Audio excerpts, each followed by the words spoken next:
हज़रात मोहतरम, बताना चाहूंगा, बल्कि क्या ही बताऊं, बता बता के थक चुका। आप समझ समझ के थक चुके कि अमेरिका बुरी तरह से हार चुका है। उसको समय चाहिए था, टाइम चाहिए था, उसे डील नहीं करनी थी। ब्रीफ करना ज़रूरी है, आपको थोड़ा सा समझाना ज़रूरी है। असल में अमेरिका जिद पर था, अकड़ में था। नाक की सारी लड़ाई है जो अब तक सुपर पावर बनता आया।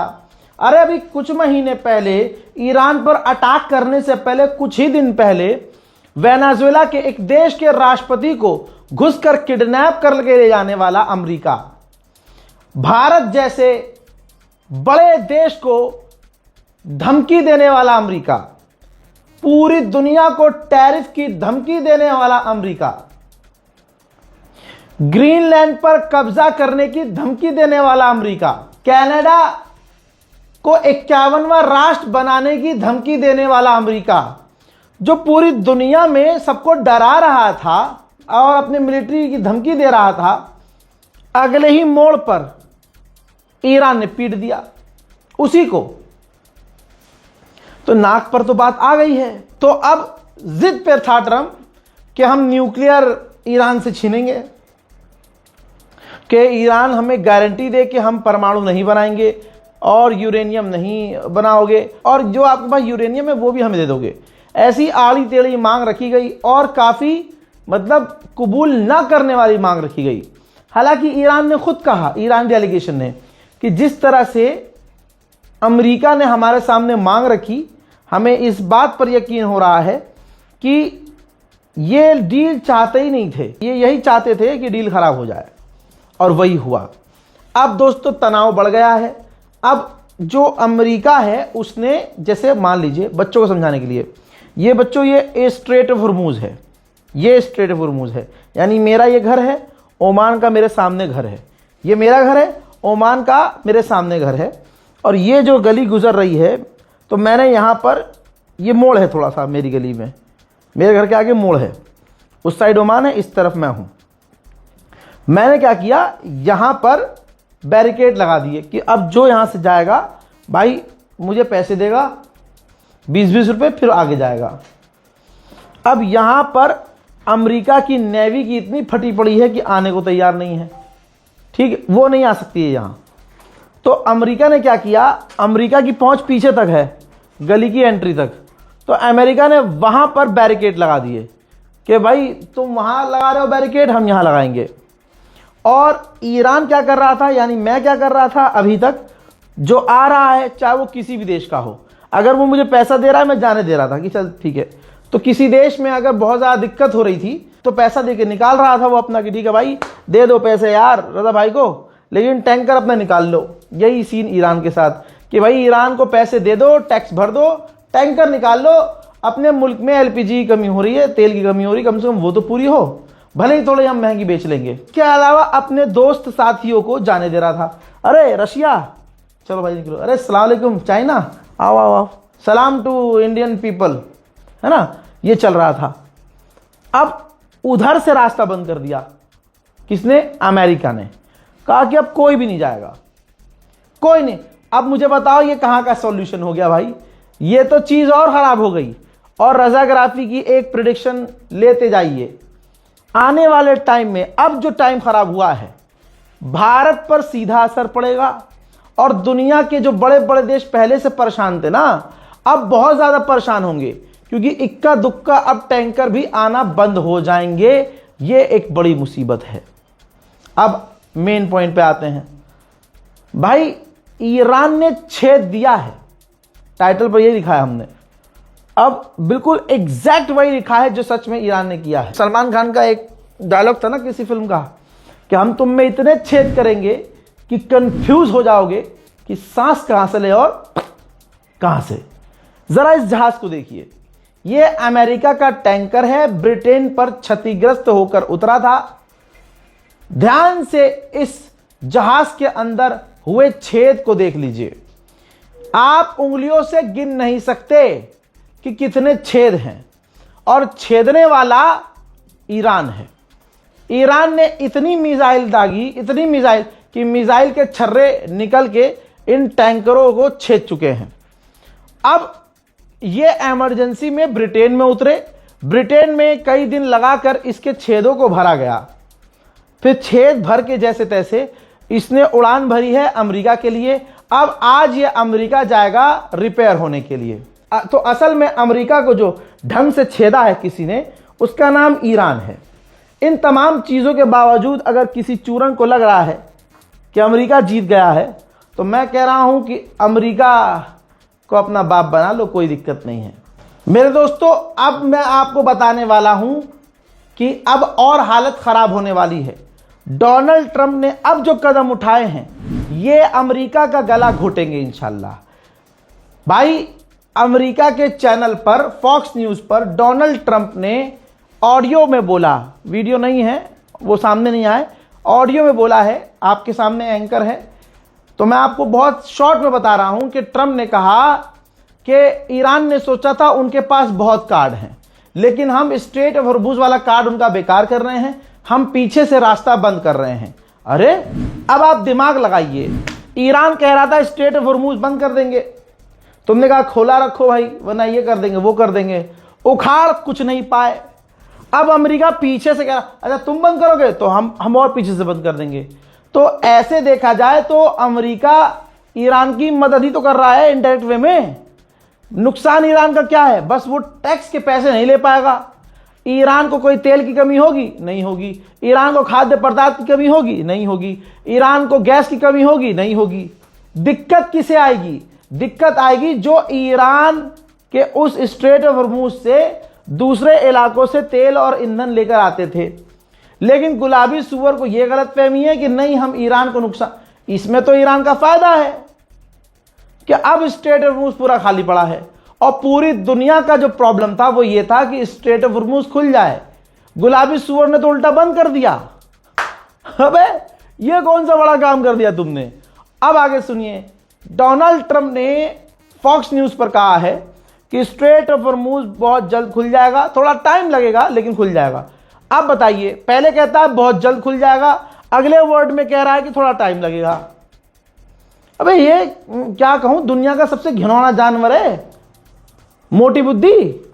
फिर कह रहा है कि बहुत सारे देश हमारे नेटो के और साथी आना चाहते हैं स्ट्रेट ऑफ हॉर्मुज़ में। खुदा की कसम कोई नहीं आना चाहता। अबे जो 45 दिन में नहीं आया और मुंह पर मना कर दिया बकलंडू आदमी, वो कैसे आ जाएगा अब? लेकिन क्योंकि बयान देना है, क्योंकि सारा इसके बयान से स्टॉक मार्केट ऊपर नीचे होता है। समझ नहीं रहे आप, 40 दिनों में इतना समझ जाना चाहिए था आपको। तो भाई, जनाब डोनाल्ड ट्रंप ने कहा कि बहुत सारे दोस्त आने वाले हैं और वो आकर स्ट्रेट ऑफ हॉर्मुज़ में जो ईरान ने बम बिछाए हैं उसको क्लीन करेंगे। यहां तक की रिपोर्ट आ रही है कि ब्रिटेन के जो माइंस क्लीनर हैं वो रवाना हो चुके हैं, निकल चुके हैं। ब्रिटेन के बारे में IRGC को मैं हमेशा बताता हूं कि शुरुआत से ही बरतानिया अपने तमाम एयरबेस को अमेरिका को सौंप चुका है और आपके ऊपर जो सबसे ज्यादा बमबारी हुई है, ब्रिटेन के बेस का इस्तेमाल करके बमबारी हुई है।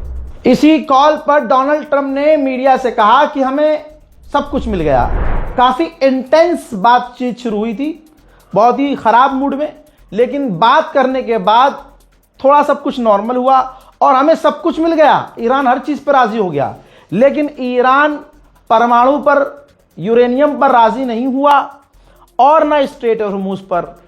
अब स्ट्रेट ऑफ हॉर्मुज़ ईरान का मेन हथियार है और जो परमाणु है यानी यूरेनियम, वो भी ईरान का मेन है भाई। तो इन दोनों को ईरान ने छोड़ा नहीं। और तीसरा एक और मुद्दा पकड़ कर रखा था ईरान ने कि हमारे जो बिलियंस ऑफ डॉलर सालों साल से तुमने ब्लॉक किए हुए हैं उसे रिलीज करवाओ। तो ट्रंप ने वही कहा कि आखिर में बात अटक गई और डील खराब हो गई। मैं चाहूं तो एक दिन में पूरे ईरान को खत्म कर सकता हूं। अब ये बड़े बड़े बयान दे रहा है, लेकिन हारा हुआ इंसान सिर्फ बयान दे सकता है। अब दोस्तों, इसने धमकी दी है फॉक्स न्यूज पर कि तुमने देखा कि वेनेजुएला में क्या हुआ था। हाँ गुलाबी सुअर, हम पिछले 40 दिन से देख रहे हैं कि तेरे साथ क्या हो रहा है। हम 40 दिन से ये भी देख रहे हैं। और वो ईरान है वेनेजुएला नहीं, समझे? तो ट्रंप ने कहा कि तुमने देखा कि वेनेजुएला में क्या हुआ था, यहां भी हम वैसा करेंगे लेकिन बड़े लेवल का करेंगे। फिर असली बात इसके मुंह से निकली, इसने कहा कि ईरान को हम तेल बेचकर पैसा नहीं कमाने देंगे। अब इनको यह भी डर है कि ईरान इतना मजबूत है, अगर पैसा कमाकर और मजबूत हो गया तो दुनिया में सुपर पावर ईरान हो जाएगा। मेन बात यही है, पावर की लड़ाई है, मैं सुपर पावर। तो अब दुनिया देख रही है कि दो ऐसे देश जो अपने आप को सुपर पावर समझते हैं और दो परमाणु वाले देशों को एक नॉन न्यूक्लियर देश ने बजा दिया। मेरे दोस्तों, इसके गुलाबी सुअर के पास सबसे बड़ा हथियार क्या है? उसने इस जंग में सारे हथियार इस्तेमाल करके देख लिए, बेचारा आपको पता है दुनिया के सामने जलील हो गया, कुछ नहीं हुआ। अब कहता है फॉक्स न्यूज पर कि अगर चाइना ने ईरान को हथियार दिए तो मैं 50% टैरिफ लगा दूंगा चाइना पर। हालांकि चाइना पे घंटा कोई फर्क नहीं पड़ा। फिर कहता है कि मैं चाहूं तो मैं पूरे ईरान को यूं ही मिटा सकता हूं, यूं ही, और जो कुछ बचा कुचा ईरान का है हम उससे मिटा देंगे। IRGC ने 43 दिनों में साबित किया है कि IRGC जो बोलती है वो करती है। तो IRGC ने, यह अल जजीरा का सोर्स है, IRGC ने धमकी दी है कि अगर दुश्मन देश ने जरा सी भी छोटी गलती की तो उसको बड़ा नुकसान होगा। यह हम पहले ही बता रहे हैं। उधर पाकिस्तान को यह गलतफहमी थी कि भैया हमने डील करवाई है या हम डील करवा रहे हैं तो हमारे टैंकर को ईरान रोकेगा नहीं। अब 2 जहाज उसके चल दिए पानी में। हटो पाकिस्तान का भाई, उधर डील वील सब बेकार हो गई। IRGC लाइव कनेक्टेड था, उसने ईरान पिछाड़ साले कौन है पाकिस्तान, अरे होगा पाकिस्तान, पिछाड़ यू टर्न ले छेद देंगे। फौरन 2 टैंकर जो पाकिस्तान के लिए बड़े झूम के निकले थे यू टर्न लेके पीछे चले गए वापस।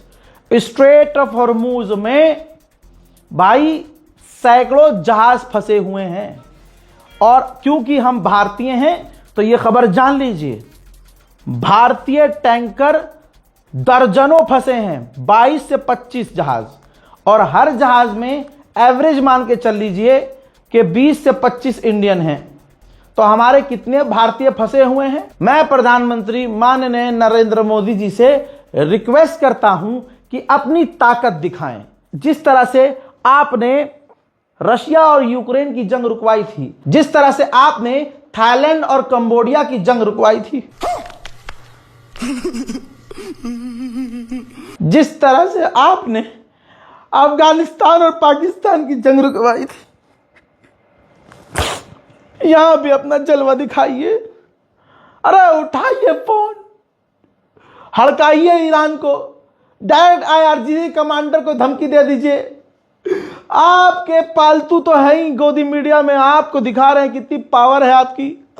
आप फोन उठाकर फौरन कर दीजिए, हमें आप पर पूरा भरोसा है। ईरान ने फुटेज भी रिलीज कर दी है स्ट्रेट ऑफ हॉर्मूज की। ये देखिए, ईरान अपने ड्रोन के जरिए स्ट्रेट ऑफ हॉर्मूज पर नजर रख रहा है, यानी ईरान पूरी तरह से हर परिस्थिति के लिए तैयार है। अब सुनिए, इजराइल की मीडिया के जरिए खबर सामने आई है कि इस 40 से 43 दिन की जंग में इजराइल को $11 बिलियन का नुकसान हुआ है। उधर सैंटोम, तस्वीर देख लीजिए, सैंटोम सैंटोम सैंटोम सैंटोम, फिर से बता रहा हूं, जो मिडिल ईस्ट में जो सैंटोम है वो अपने पैट्रियट एयर डिफेंस सिस्टम में मिसाइलें लगातार भर रहे हैं। ईरान ने 40 दिन में इनको खाली जो कर दिया है।